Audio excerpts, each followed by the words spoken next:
Hukum perdata adalah hukum yang mengatur hubungan antar individu atau badan hukum terkait hak dan kewajiban mereka dalam kehidupan bermasyarakat. Hukum ini mengatur kepentingan perseorangan tanpa campur tangan pemerintah, berbeda dengan hukum pidana. Hukum perdata terbagi menjadi hukum material dan hukum formil. Di Indonesia, hukum perdata masih bersifat plural karena belum ada kodifikasi dan unifikasi penuh. KUH Perdata Indonesia berasal dari Belanda yang diterapkan berdasarkan asas konkordansi sejak 1 Mei 1848. Meski masih berlaku, beberapa pasal sudah tidak relevan atau dicabut melalui peraturan atau jurisprudensi. KUH Perdata terbagi menjadi 4 buku. 1. Hukum perorangan dan hukum keluarga. 2. Hukum benda dan hukum waris. 3. Hukum perikatan, hak dan kewajiban. 4. Pembuktian dan kadaluarsa. Hukum perdata material terdiri dari hukum perorangan, hukum keluarga, hukum kekayaan, dan hukum waris. Subjek hukum adalah pihak yang memiliki hak dan kewajiban dalam hukum, yaitu manusia dan badan hukum. Kewenangan dan kecakapan bertindak adalah kemampuan memiliki hak dan kewajiban, sedangkan kecakapan bertindak adalah kemampuan untuk melakukan tindakan hukum.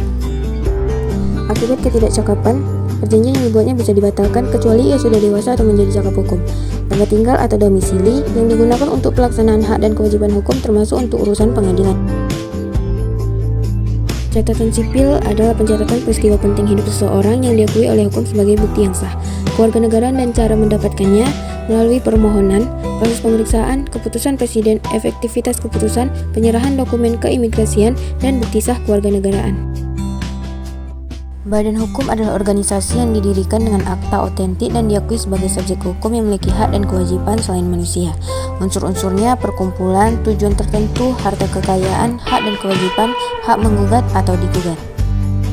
Syarat-syarat pembentukan badan hukum. Syaratnya antara lain harta kekayaan terpisah, tujuan tertentu, kepentingan kelompok, organisasi teratur, pengesahan melalui akta notaris, pendaftaran di pengadilan, persetujuan menteri, dan diumumkan di berita negara.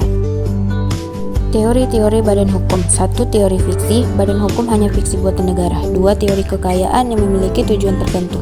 3. Teori organ. Badan hukum adalah organisme nyata dengan organ pengurus. 4. Teori kekayaan bersama. Hak dan kewajiban badan hukum adalah milik anggota bersama. 5. Teori kenyataan yuridis. Badan hukum adalah realitas yuridis dan fakta hukum. Kemampuan dan perbuatan badan hukum. Hukum kadang tertinggal dari realitas sosial dan ada batasan dalam pengaruhnya.